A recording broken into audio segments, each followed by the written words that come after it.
Okay, hi everybody. Welcome to Phil and Dave's Excellent Adventures. Just Dave here. Today I'm talking about the movie Godzilla Minus One. This is going to be a spoiler review, so if you are concerned about spoilers, I would suggest you go and watch the movie first before you watch this review. So Godzilla Minus One is Toho's latest Godzilla film. It takes place in 1945 to 1947, involves Godzilla's, I suppose, first attack on Tokyo. As far as what I liked about the movie, overall, I thought it was great. I really like the cast. I don't speak Japanese, so I'm sure I'm going to mispronounce a lot of their names, but Ryunosuke Kamiki as Koichi, the main pilot, our kind of protagonist of the movie, thought he was great. I really liked Minami Hamabe as Noriko. She was also good. The woman who he meets, who's taking care of the baby. I like the former technician that he worked with, Tachibana. That was played by Munetaka Aoki. Overall, great. I really like the guys who worked on the ship with them as well, and the little girl, Sei Nagatani Akiko. She was great, very cute little girl, like a great little family that they created there. Overall, performances were solid throughout, really good. The score by this was by Naoki Sato. He used parts from the older Godzilla movies for parts of it, so that was kind of interesting. I really like that. I thought overall the special effects in the movie were really good. They're done by Kyoko Shibuya, also done by the director, but she's worked with the director, Takashi Yamazaki. She's worked in all of his films, and she's won like 4 VFX Japan awards. So yeah, I thought the special effects in this were really good. Not perfect by any means, but for some reason, I think they had a way that they knew their limitations. So like sometimes you'd see something that didn't quite look real. You could tell a building would explode and it was CGI or something. But I think there was something about the quality or just the overall design or aesthetic that just kind of like made it work for me. And whereas you see like a Hollywood movie and there's bad special effects, it looks like a bad video game. This just looked like kind of art, I guess. Maybe it didn't look 100% real, but it looked good and it didn't look like cheap and fake as much. So I really appreciated that. I think the story is the best part of this movie. It's just a really interesting, engaging story. I think the idea of a kamikaze pilot who didn't do his job is inherently interesting as it is, and something very unique to Japan. Although I suppose other cultures have similar things, but yeah, just watching the movie, going like, oh yeah, dude, kamikaze pilots, Godzilla, that makes a lot of sense. I'm surprised I haven't seen that before, but yeah, really good. And the whole redemption arc he kind of goes through to save well, to kill Godzilla, I guess, to defeat Godzilla. It was worth it. And the whole, story with meeting up with that woman and the baby and kind of creating this little family was just really, really nice. I really liked it. I liked when he got the job clearing the landmines because that was just cool. It was like that seems like a cool job. That's a job I would totally do. If you were like, hey, this is what we do. We go out in this old wooden boat and we pull up these landmines and shoot them. That's cool. And I really like the detail of having to have a wooden boat because the US mines that were like magnetic and all that stuff. Really cool, really interesting stuff. I really like the tugboat scene at the end where, Godzilla's down and they can't bring him back up, and then all the tugboats show up and hook up to the boats. I'm like, that makes sense. That's what those tugboats are for. Like, perfect. I really liked that a lot. And I really liked the ending. I thought it was really good. I thought, they finally got together. They finally were able to be a family. He was finally done fighting his war, and then of course we get the tease that Godzilla is not dead and will probably be coming back. So I thought it was great. I really appreciated it. I really liked it. And yeah, especially the ending, I thought was really good. It got me to tear up a little bit. It was very good. Things I didn't like about the movie, it is a little predictable.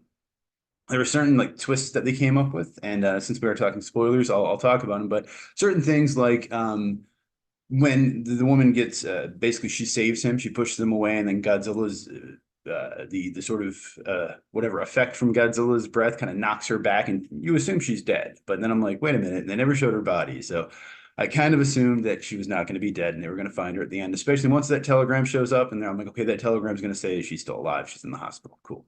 And the ejector seat, I knew it immediately, mostly because there's a scene in the movie where he's talking about how they gave him planes without ejector seats and then made him do kamikaze missions. And I'm like, wait, yeah, why didn't the kamikaze pilots just eject? What? And part of the reason was I don't think they had the ability to eject. And I'm sure there's other reasons for it as well. I don't know much about kamikaze pilots, to tell you the truth. But yeah, once they said that, I'm like, oh, wait. And then once the guy's in the plane, I'm like, oh, I bet you. And then as soon as he's like, one more thing, I'm like, I know what that one more thing is going to be. And if you read German, you would know it too, because it actually says in German right there. So yeah, that was just a couple things like that where I'm like, yeah, okay. But I did like it. And I liked that it was predictable. And I hope if they wouldn't have had that happen, if the woman would have actually been dead, I would have been upset. So I'm glad it happened. But I saw it coming, I guess, a little bit. which isn't the worst thing. I did think it was weird he didn't tell anyone about Godzilla. Like the first attack happened at the end of 1945, and then Godzilla's still out there, still attacking, and the US is doing the nuclear tests, the Bikini Atoll and all that. And so I guess that made Godzilla stronger and more powerful, but it does seem a little weird that he didn't mention it to anyone until all of a sudden it's on the news. He's like, "Oh yeah, I've seen Godzilla before." Like, I would be telling every single person I met about Godzilla if that happened to me. Like, what? Why would you not tell people about that? Like, that's crazy to me. So that was a little weird. I do think that it was odd that she didn't know he was a kamikaze pilot. That like they lived together for like 2 years. The neighbor lady knew, so I'm surprised she didn't mention it at some point. Maybe it wasn't her place to say, and I don't know. I think he was telling people he was a pilot, so they knew he was a pilot, but I guess they didn't know he was a kamikaze pilot. Okay. And I do think too, for the injury that it appears she sustained, she should have been a little more injured. Like they cut to her in the hospital. I'm like, okay, is she gonna be like in a full-on body cast and traction here or what? But she's got like a little bandage over her head, and I'm like, okay, that blast was going like 200 miles an hour or something. Like I feel like there would be a little bit more injuries than that.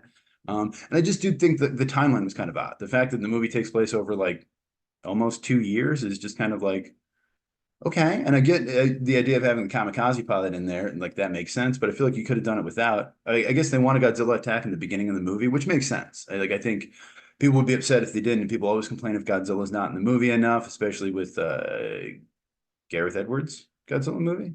I think it was him or Gareth Evans. Damn it, which one is it? I don't remember. Either way, a lot of people complained about that, and so I can see that. I assume they did it to have Godzilla in the beginning, so you have them, and you kind of establish the characters, and you care about them, and then Godzilla comes back. I get that, but I don't know, just sort of an odd choice. Other than that, movie is directed by Takashi Yamazaki. He did The Fighter Pilot and Always, Sunset on Third Street, and a bunch of other Always movies.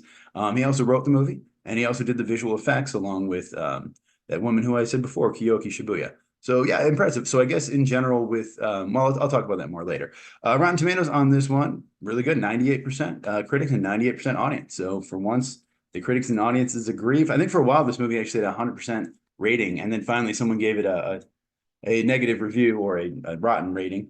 And I think the director was like, finally, which is pretty funny.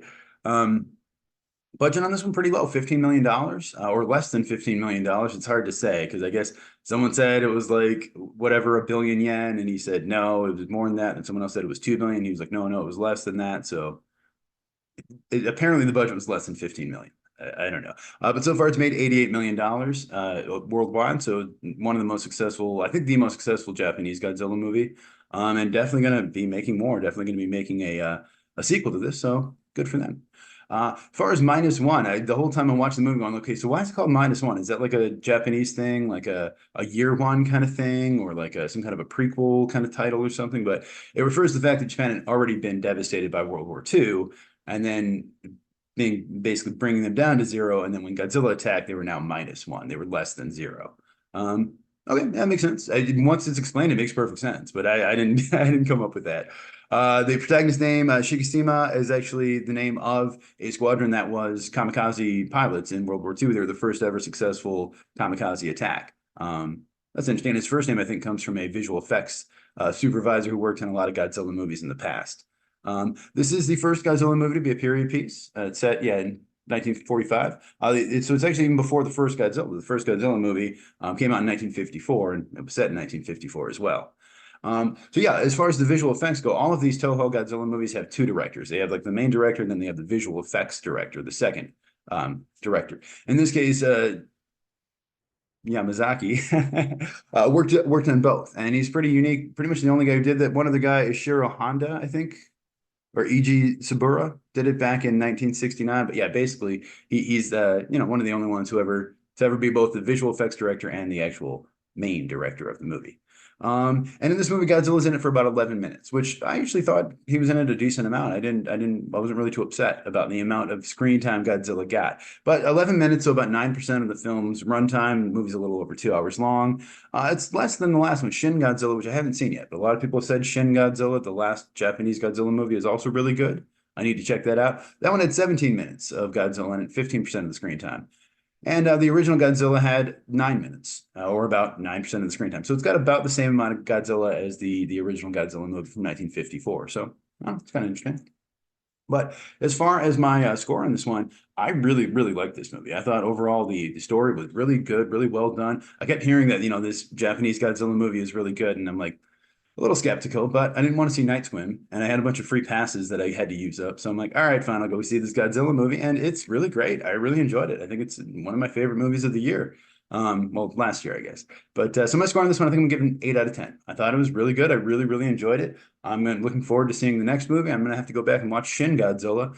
And yeah, we'll see. I think there's an American Godzilla movie coming out later this year, so we'll see how the legendary version holds up, to this one. But so far, I don't know. This one, I think, is probably my favorite Godzilla movie. So I really liked it. But if you saw the movie, let me know what you thought of it down in the comments below. Thank you so much for watching. Hope you have a great night, and I see you here again next week.